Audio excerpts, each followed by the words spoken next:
Hi friends, question देखते हैं। A room is 16 meter long and 13.5 meter broad. Find the cost of covering its floor with 75 centimeter wide carpet at 60 rupees per meter. देखो, एक room है जी। वह room जो है आपका rectangle के शेप में, ठीक है, कोई दिक्कत नहीं। एक रूम है जो कि रेक्टेंगल के शेप में और उसकी लेंथ जो है 16 मीटर लेंथ है, 16 मीटर लेंथ है और ब्रेथ जो है वह है आपका 13.5 मीटर, ठीक है। और इस रूम में कारपेट बिछानी है, समझ रहे हो ना। इस रूम में जो रूम है, इस रूम में कारपेट बिछानी है और कारपेट की जो विड्थ है, जो कारपेट की जो चौड़ाई है, तो देखो width of carpet width carpet कितना है 75 सेंटीमीटर है, ठीक है। कारपेट की जो चौड़ाई 75 मीटर, तो कह रहा है, क्वेश्चन कर रहा है, तो बताओ इस रूम में कारपेट बिछाने का कॉस्ट कितना होगा यदि कारपेट जो है 60 रुपीज़ पर मीटर के रेट से बिक रहा है तो, ठीक है। तो जानते हो कारपेट जो होता है हमेशा जो होता है वह लेंथ के अकॉर्डिंग जो होता है बिकता है। मतलब जितना लंबा आप कारपेट लोगे उसके अकॉर्डिंग आपका पैसा लगेगा, क्योंकि आपको मीटर दिया है, लेंथ के अकॉर्डिंग ही दिया है। हमेशा कारपेट जो मीटर के अकॉर्डिंग ही बिकता है, ठीक है। तो एक बात समझो, सुनो, ये रूम जो है, रूम का एरिया और जो कारपेट बिछाओगे इस रूम में, तो कारपेट के एरिया क्या दोनों इक्वल होंगे? देखो ना, सुनो ना अच्छा से। मान लो आप जिस रूम में पढ़ाई कर रहे हो वह रूम में आपको क्या करना है, कारपेट बिछानी है, ठीक है। तो कारपेट बिछानी है तो क्या करोगे, तो देखोगे कि आपके रूम की एरिया कितना होगा। दैट मीन्स जितना आपके रूम का एरिया होगा उतना ही कारपेट का भी एरिया होना चाहिए। तो जैसे आपका दोनों सेम एरिया हो गया, उससे आप क्या कर लोगे, उसकी लेंथ फाइंड आउट कर लोगे। जैसे ही आपका लेंथ फाइंड आउट हुआ उसके बाद आप 60 से मल्टीप्लाई कर देना, देन आपका वैल्यू निकल जाएगा, ठीक है। तो देखो क्वेश्चन समझते हैं। सबसे पहले क्या दिया आपका, तो देखो, तो आप क्या लिखोगे, area of the room. Area of the room जो है इक्वल होगा एरिया ऑफ द कारपेट। क्यों? क्योंकि carpet is laid inside the room, in the room, ठीक है। क्योंकि कारपेट को ही रूम में बिछाया जा रहा है। तो देखो, तो इसका मतलब दोनों के एरिया सेम होगा, तब भी न जाके आपका कारपेट जो है पूरी तरह से फुल्ली उसे कवर कर लेगा, ठीक है।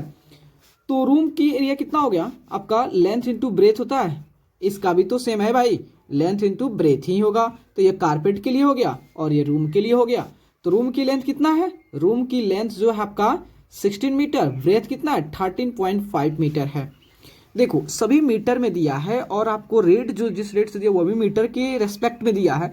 तो हम क्यों कारपेट की चौड़ाई को हम क्यों सेंटीमीटर में रखेंगे, सबसे पहले हम उसको भी मीटर में कन्वर्ट कर लेंगे, ठीक है। क्योंकि आपको सबसे मेन आपका मेन जो फंडामेंटल आपका है, मेन फोकस जो है आपका है, सभी यूनिट को सेम में कन्वर्ट कर, सेम यूनिट में कन्वर्ट करना। जितना भी आपका यूनिट है सबको सेम यूनिट में कन्वर्ट करना है, ठीक है। तो इसको भी मीटर में कर लेते हैं। मीटर सेंटीमीटर को मीटर में कन्वर्ट करने के लिए क्या करोगे, बाई 100, ठीक है। तो इतना हो गया, इतना मीटर। तो लेंथ कितना होगा, लेंथ के वैल्यू तो हमें फाइंड आउट करनी है। ब्रेथ कितना है, ब्रेथ जो आपका 75/100, ठीक है। ये आप चाहो तो यहाँ से भी कैंसिल कर सकते हो, नहीं आया तो क्रॉस मल्टीप्लाई करो, 16 इंटू 13.5, ये 100 जो है मल्टीप्लाई के रूप में है, यहाँ पे डिवाइड के रूप में है, तो इधर आएगा तो आपका ऊपर चला जाएगा 100 और ये 75 आपका नीचे आ जाएगा, कोई दिक्कत नहीं। तो यहाँ से 75 से आप कैंसिल कर सकते थे यहाँ किसको, तो कितना हो गया, यहाँ एल हो गया। तो देखो 25 3 75, 25 चौके 100, ये आपका डेसिमल हटाओगे उसके बदले 1, डेसिमल कितना डिजिट है, एक, तो 1 0 पुट कर दो। तो अब देखो 3 3 चौका 12, 3 5 15, कैसे, तो देखिए 12 एक आया, 1 और 5 15, तो 3 5 15 45।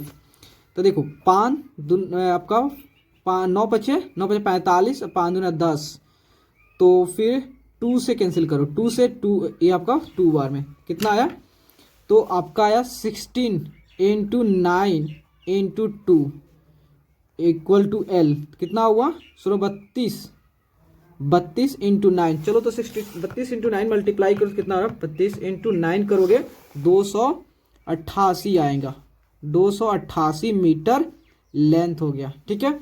और आपको दिया हुआ है 1 मीटर जो होता है कारपेट का जो कॉस्ट है कॉस्ट ऑफ यहाँ लिख सकते हो, कोई दिक्कत नहीं है। Cost of 1 meter carpet, cost of 1 meter carpet कितना हो गया आपका, कितना दिया है 60 रुपीज़, ठीक है। तो 1 मीटर कारपेट का कॉस्ट 60 रुपीज़ है, तो आपको 280 मीटर कारपेट का कॉस्ट बतानी है। कितना का, सिंपली आप 60 से मल्टीप्लाई कर दोगे। जब 60 को 280 से मल्टीप्लाई करोगे 17,280 रुपया आ जाएंगे, ठीक है। आपका आएंगे, एक बार देख लो 6 नंबर में 17,280 रुपया, तो आपका 17,280 रुपीज़ आ जाएगा, ठीक है, इतना। तो देखो कॉस्ट ऑफ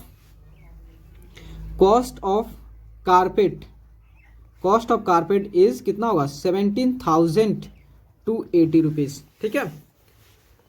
तो प्लीज़ दोस्तों, अगर आपको वीडियो अच्छे लगे और आपके लिए अगर हेल्पफुल है तो प्लीज़ चैनल को लाइक एंड सब्सक्राइब प्लीज़ ज़रूर करें, क्योंकि आपका लाइक एंड सब्सक्राइब ही हमें मोटिवेट करता है दोस्तों। Okay, thank you friends.